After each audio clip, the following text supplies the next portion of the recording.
ETF index mutual funds నేర్చుకుని stock మార్కెట్లో రాణించాలనుకుంటున్నారా? వెంటనే ఈ నెంబర్కి కాల్ చేయండి. నమస్తే, సుమన్ టీవీకి స్వాగతం. ఈరోజు మనతో ఉన్నారండి ప్రముఖ జ్యోతిష్యులు సుభాష్ శర్మ గురువు గారు ఉన్నారు. సో గురుగారిని అడిగి హోలీ, చంద్రగ్రహణం రెండు ఒకటే రోజు వస్తున్నాయి. మరి ఆ రోజు ఎలాంటి నియమాలు పాటించాలి, ఎలాంటి జాగ్రత్తలు తీసుకోవాలి, ఆ రోజు అసలు ఎలా ఉండాలి, రెండు ఒకటేసారి కాబట్టి ఒకసారి గురుగారిని అడిగి తెలుసుకుందాం. నమస్తే గురుగారు.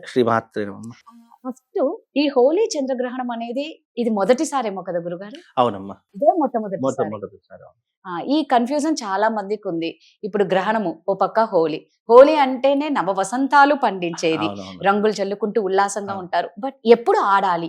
గ్రహణం ఒక పక్క ఉంది, హోలీ ఎప్పుడు ఆడాలి, ఎలాంటి జాగ్రత్తలు తీసుకోవాలి, తర్వాత అదే విధంగా ఇందులో కూడా నియమాలు ఏమైనా పాటించాల్సి ఉంటుందా? తప్పకుండా తెలియజేస్తానమ్మా. ముందుగా వీక్షిస్తున్నటువంటి ప్రేక్షకులందరికీ శ్రీమాత్రే నమః, శ్రీ గురుభ్యో నమః. నమస్తే అస్తు మహామాయే శ్రీపీఠే సురపూజితే శంఖచక్ర గదాహస్తే మహాలక్ష్మి నమోస్తుతే. మనకు హోలీ పండగ అనేటటువంటిది పూర్వకాలం నుండే మనము ఆచారంగా చేసుకునేటటువంటి పండగ. అయితే కాలం మారుతున్న కొద్దీ ఆచార వ్యవహారాదులు కూడా మార్పు చెందుకుంటూ వచ్చాయి. అసలు హోలీ పండగ వెనక ఉన్నటువంటి ఆంతర్యం ఏమిటి అని అంటే గనక, హోలీ పండగ అనేటటువంటిది హిరణ్యకశ్యపుడు యొక్క కుమారుడైనటువంటి ప్రహ్లాదుని ఉద్దేశించి ఈ హోలీ పండగ జరుపుకోవడం అనేటటువంటిది ఆచారంగా వస్తుంది. అంటే హోళిక అనేటటువంటి ఒక రాక్షసి, తానికి గొప్ప వరం ఉంది, అంటే అగ్ని కూడా తనని దహించలేదు అనేటటువంటి ఒక వరగర్వంతో హిరణ్యకశిపుడైనటువంటి భక్త ప్రహ్లాదుని అగ్నిలో వేసేటటువంటి సంఘటన మనం చూస్తూ ఉంటాము. ఆ అగ్నిలో ప్రవేశించేటటువంటి సమయంలో హోళికకు అగ్ని ప్రమాదం లేదని చెప్పేసి ఆ హోళిక అనేటటువంటి రాక్షసి తన తొడల మీద భక్త ప్రహ్లాదుని కూర్చోబెట్టుకొని అగ్నిలో కూర్చుంటూ ఉంటుంది. కానీ అక్కడ ఉన్నటువంటి ఆ జ్వాలాగ్ని ఏదైతే ఉంటుందో ప్రహ్లాదుని ఏమీ చెయ్యలేదు. ఎందుకంటే నారాయణుడి యొక్క కటాక్షంతో ఉన్నటువంటి వాడు కాబట్టి ప్రహ్లాదుని ఏమీ చేయలేదు. ఆ అగ్ని నుంచి సంపూర్ణంగా బయటకు వచ్చాడు. కానీ ఆ అగ్ని మాత్రము ఆ హోళిక అనేటటువంటి రాక్షసిని దహించింది కాబట్టి, ఆ రాక్షసి మరణం చెందింది కాబట్టి, ఇలాంటి గొప్ప శ్రీహరి అయినటువంటి భక్తుణ్ణి ఈ రకంగా మంటల్లో వేయడానికి పాల్పడింది కాబట్టి ఆ పాపకర్మ ఆమెను చుట్టేసి ఆ యొక్క హోళిక అనేటటువంటి రాక్షసి అగ్నిలో దహనమైంది. అందుకే ఆమె దహనమైనటువంటి కారణము చేత మనం హోలీ పండగ జరుపుకుంటాము. అయితే ఈ హోలీ పండగ ఆ యొక్క రాక్షసి అంటే చెడు మీద మంచి విజయం సాధించింది కాబట్టి హోలీ పండుగను జరుపుకుంటాము. ఈ హోలీ పండుగ జరుపుకునేటటువంటి విషయంలో కూడా కామదహనం అనేటటువంటిది చేస్తూ ఉంటాము. ఇది దాదాపుగా 2వ తారీఖు రోజునే కామదహనం ప్రారంభమయ్యి తెల్లవారిది మనం హోలీ పండుగ చేసుకుంటాము. కాబట్టి కామదహనం అనేటటువంటిది తెల్లవారుజామున కానీ లేదా 2వ తారీఖు రోజున రాత్రి 10 గంటల తర్వాత కామదహనం చేసుకోవాలని శాస్త్రం. కాబట్టి కామదహనం అయిన తర్వాత హోలీ పండుగ చేసుకోవాలి. అసలు హోలీ పండుగ అంటే అర్థం ఏంటి అని అంటే కనుక, ఇప్పుడంటే ఈ రంగులు వచ్చేసాయి, అలాగే కెమికల్స్ ఉన్నటువంటి రంగులు ఎక్కువగా వాడేస్తూ ఉన్నాము. హోలీ పండగ అంటే పూర్వకాలంలో కానీ పల్లెటూరులో వాతావరణం ఎలా ఉండేదంటే, ఏదైతే కామదహనం చేస్తాం చూసారండి, ఆ విభూతిని హోలీ పండగగా రాసుకునేటటువంటి వాళ్ళు. దాన్ని మామూలుగా ఇట్లా పెట్టుకొని హోలీ పండుగను సాంప్రదాయబద్ధకంగా చేసుకునేవాళ్ళు.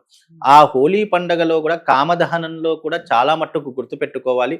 కట్టెలు లాంటివి కానీ లేదా ముళ్ళ కట్టెలు కానీ చెత్తా చెదారంతో చాలా మంది నింపేసి హోలీ పండుగను కాల్చేస్తున్నారు. అలా చేయకూడదు. హోలీ పండగ అంటే పిడకలతో, ఆవు పిడకలతో చేసినటువంటి వాటిని మనం హోలీ పండగగా జరుపుకొని వాటిని మాత్రమే దహనం చేయాలి తప్ప అనవసరమైన కట్టెలు, చెత్తలు, చెదారాలు, ఇంట్లో ఉన్నటువంటి మిగిలినవన్నీ కూడా వేసేస్తూ హోలీ పండగ కామదహనం చేసేసాము అని చాలా మంది విర్రవీగుతున్నారు.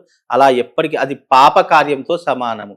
ఎప్పుడైతే అది హోళిక అనేటటువంటి రాక్షసి ఉన్నప్పటికీ కూడా దాన్ని కూడా సాంప్రదాయబద్ధకంగా జరుపుకోవాలి. ఆ కామదహనం కూడా స్వచ్ఛమైనటువంటి ఆవు పిడకలను మామూలుగా మనం బతుకమ్మ పేరుస్తాం చూసారా, ఇలాగా అలా పేర్చి ఆ యొక్క కామదహనం చేయాలి. చేసిన తర్వాత ఆ ఆవు పిడకలు ఉన్నటువంటి భస్మం ఉంటుంది కదా, దాన్నే మనం హోలీ పండుగ రంగుల్లా చల్లుకునేటటువంటి వాళ్ళు. ఆ భస్మాన్ని తీసుకొని రంగుల్లా చల్లుకొని లేదా బొట్టులాగా పెట్టుకొని హోలీ పండుగ చేసుకోవాలి. లేదా గులాల్ చల్లుకునేటటువంటి వారు. ఇప్పుడంటే చాలా మటు కెమికల్స్ వచ్చేసాయి.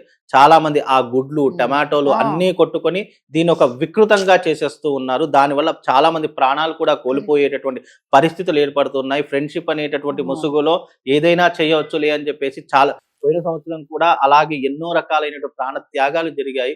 కాబట్టి అలాంటి పరిస్థితి ఎవరు ఏర్పరచుకోరు. అందులో ఈ సమయంలో గ్రహణం కూడా ఏర్పడుతుంది.